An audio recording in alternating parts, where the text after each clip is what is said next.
Hi, Nadya Dickson here with the Master's Program for Women, and I am in my backyard here in beautiful Troutman, North Carolina, just half an hour away from Charlotte. It's a beautiful fall day. You probably hear leaves crunching under my feet, and I have with me a walking staff. Not really, it's a little bit too big to be a walking staff, but you can almost imagine some of the patriarchs from the Old Testament as they had their staff, like Abraham and Moses and Jacob. I specifically want to talk about Jacob because the Bible tells us that at the end of his life, he leaned upon the top of his staff.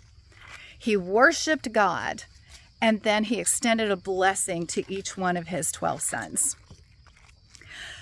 An interesting note about the customs of that time was that at the age of reason, a young man would be given a staff and a knife and would create carvings on his staff from bottom to top, almost as if it were some type of a journal. And every encounter with God, every time there was a faithful encounter with God or a particular incident, a life-defining moment, they would carve that into the staff. Well, you can imagine that Jacob had much to glorify God about in his lifetime. And the fact that his hand was on the top of his staff indicated that his life was full and it was over.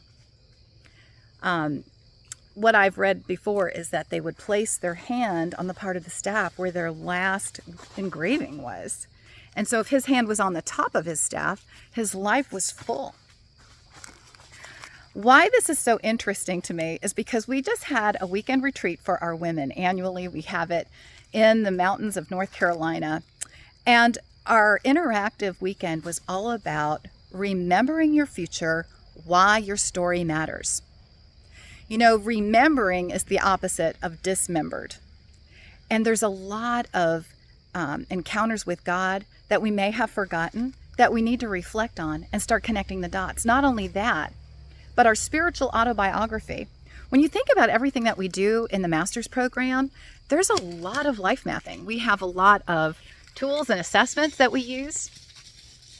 And here comes Cisco with his own staff. One of the interactive maps that we worked through, or interactive exercises, was from Leslie Leyland Fields, Why Your Story Matters.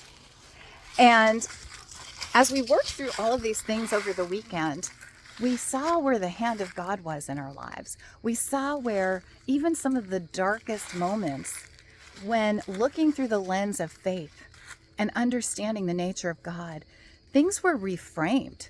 And we saw redemptive purposes to some of the most tragic, darkest places. Sometimes you need to do a lot of processing in life before you can even reframe these things and see them the way that God sees them.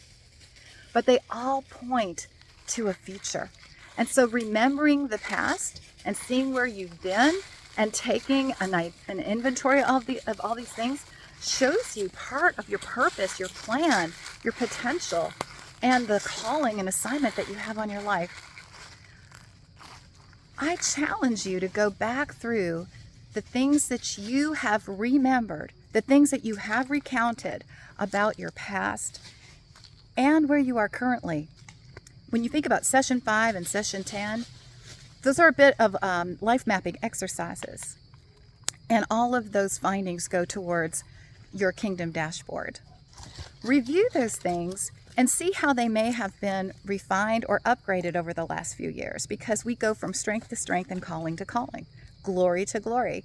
So if it's been a while since you've been in the Master's Program, you may want to go back through. There's an opportunity for you to do that. There's audit opportunities below. Just click a link and find out how you could participate in a future cohort that's being launched. Until then, I'm in your corner.